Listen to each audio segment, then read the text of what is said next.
The night I let a 19-year-old delivery boy into my home, I was not thinking like a mother or even like a woman with dignity.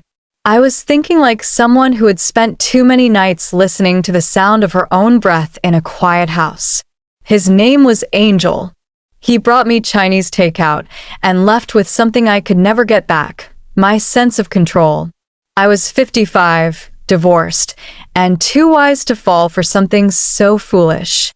And yet, the moment his eyes met mine and he smiled like I was not invisible, something in me cracked open.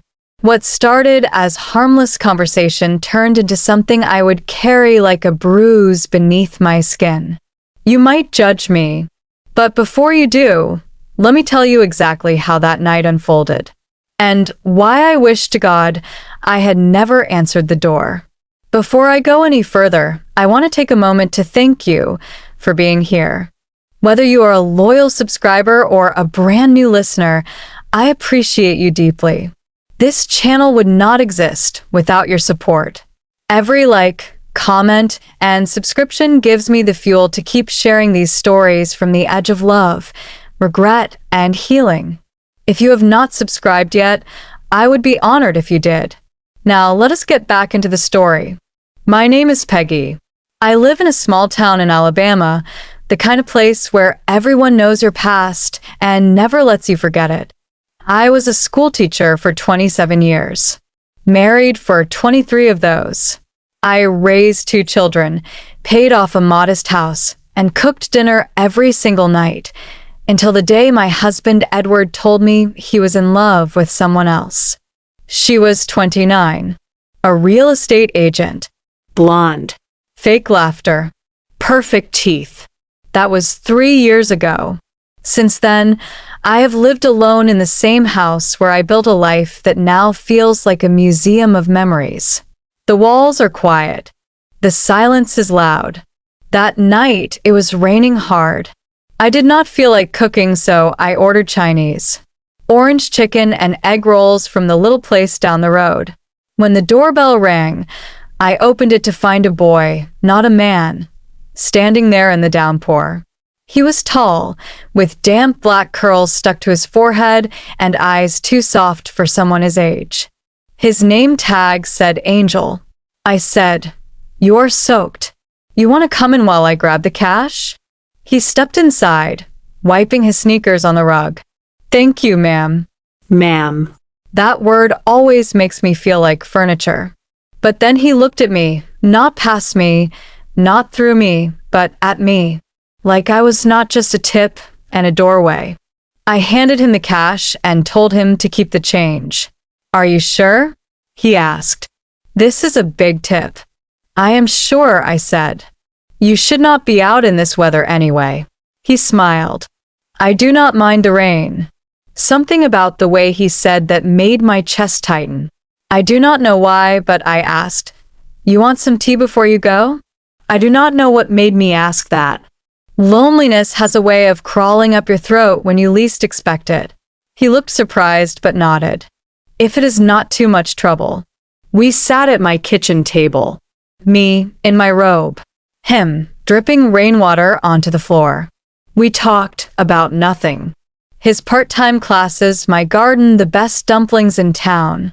And then his eyes lingered. Just long enough for me to feel it. That night, I let someone cross a line I had drawn in stone for years. Not with hands or lips, but with a look, with attention, with presence. When he stood up to leave, our fingers brushed. It was electric.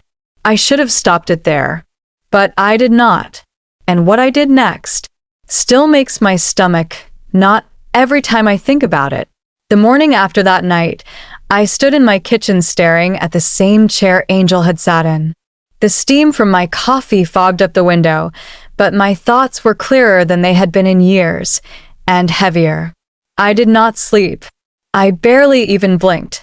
I kept replaying everything. The way he looked at me, the way I let it happen, the way I crossed a line I had sworn I would never even approach. It was not about sex. It never got that far.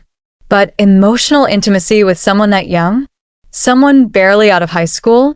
It felt just as forbidden, just as dangerous. I told myself it was a moment, a one-time lapse in judgment. I would never see him again. I would forget it. But I was lying to myself. 3 days later, Angel called me. I almost did not answer, but curiosity, or maybe guilt, picked up the phone before I could stop it. "Hey," he said. "You probably think I am weird for calling. I just wanted to see how you are." That voice. So gentle. So wrong for what it stirred in me. I should have shut it down. Instead, I said, "I am fine. Thank you." And then there was silence. One of those silences that pulses with things left unsaid. "I like talking to you, Miss Peggy," he said. It was different. Different. That word wrapped around me like a warm coat. I had not been different to anyone in years. We agreed to meet again. In town. Just coffee. Just a chat. But it did not stop there. Over the next few weeks, we kept meeting. Quiet places. Park benches. The back corner of a bookstore. Sometimes in his beat-up Honda Civic, parked under the bridge by the river. He would talk about his dreams. His complicated relationship with his father. His struggle to pay for classes. I would listen like I was someone who mattered again. And then one day, without warning, he reached across and took my hand. Just held it. Like it was the most natural thing in the world. That was the moment I knew I was in too deep.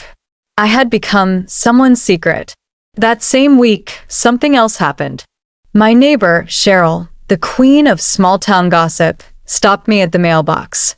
"Saw you getting into a young man's car the other day," she said, her voice dripping with sugar and suspicion. "New friend?" I laughed it off. "He is just a student I am mentoring." But the look on her face told me she did not believe a word of it. And worse, she would not keep it to herself. I went back inside and closed the blinds. My heart was pounding. Later that night, I got a message on Facebook from a blocked account. "You are disgusting. He is a child. Wait till your daughter finds out." My throat closed up. I could not breathe. I deleted it. Then I blocked the sender. But it was too late. I was not just haunted by my mistake now. I was being hunted by it, and the one person who could destroy everything I had left was the same person who made me feel alive for the first time in years. The message stayed burned into my mind long after I deleted it. "You are disgusting. He is a child." I stared at my phone, willing it to ring, praying it was Angel with his calm voice and soft laugh. Anything to distract me from the pit growing in my stomach. But Angel never called. He did not text either. For days, nothing. I tried reaching out once. Just once. I told myself it was innocent just checking in. But it was not. I was desperate. His silence was louder than any message could have been. That Sunday, my daughter Melanie showed up at my front door unannounced. She was stiff, her arms crossed, eyes sharp in a way that let me know something was wrong. "Mom," she said, "I need to ask you something, and I want the truth." My heart sank. She had seen the rumors, heard whispers. Maybe Cheryl had said something at church. Maybe someone had seen us at the park. Maybe she had read the message too. I braced myself. "Are you seeing someone?" she asked. "Like, romantically?" I had to lie. Of course I told a lie. I said no. I said I had no idea what people were talking about. I said it was probably just someone trying to stir up drama. But I could see the doubt in her eyes. And worse, the hurt. Not because I had broken some social rule, but because I had shut her out. After she left, I sat in my bedroom with the lights off, scrolling through old photos. Birthdays. Holidays. My wedding day. My children's graduations. Everything I had built. Everything I had sacrificed. And suddenly, I was back in the moment when my husband told me he was leaving. I remembered the hollow sound in my chest when he said he had found someone who made him feel alive. That phrase had haunted me for years. Now I understood it in a way I never wanted to, because Angel made me feel alive. And for a brief, dangerous moment, I chased that feeling like it was air. But it came with a price. My reputation was in pieces. My relationship with my daughter strained. The quiet life I had carved out for myself after the divorce shattered. I never saw Angel again. He disappeared as quickly as he arrived, like a summer storm that left everything soaked and broken. For weeks I beat myself up. I was old enough to know better. I was wise enough to walk away. But loneliness does not knock politely. It breaks in. And when it does, it will convince you that even the smallest flicker of connection is worth burning your entire life down for. But here is what I learned. Being seen is not the same as being loved. And being wanted does not mean being safe. I mistook attention for affection. I mistook youth for hope. Now I carry that night like a scar. Not because it was the worst thing I have ever done, but because it reminded me how fragile we all are when we feel invisible. So if you are watching this and you are feeling lonely, please talk to someone. A friend, a counselor, anyone. Do not make the mistake I made. Do not answer the kind of knock that comes with a smile, but leaves you with silence. Thank you for staying with me through this story. I know it was heavy, and I appreciate you for listening. If it touched you, made you feel something, or reminded you of a choice you once made, please drop your thoughts in the comments. I read every one of them. And if you have not already, please like, share, and hit that subscribe button. Your support keeps this channel alive and helps stories like mine reach the people who need to hear them most. Until next time, stay safe, stay kind, and never stop telling the truth, even when it hurts.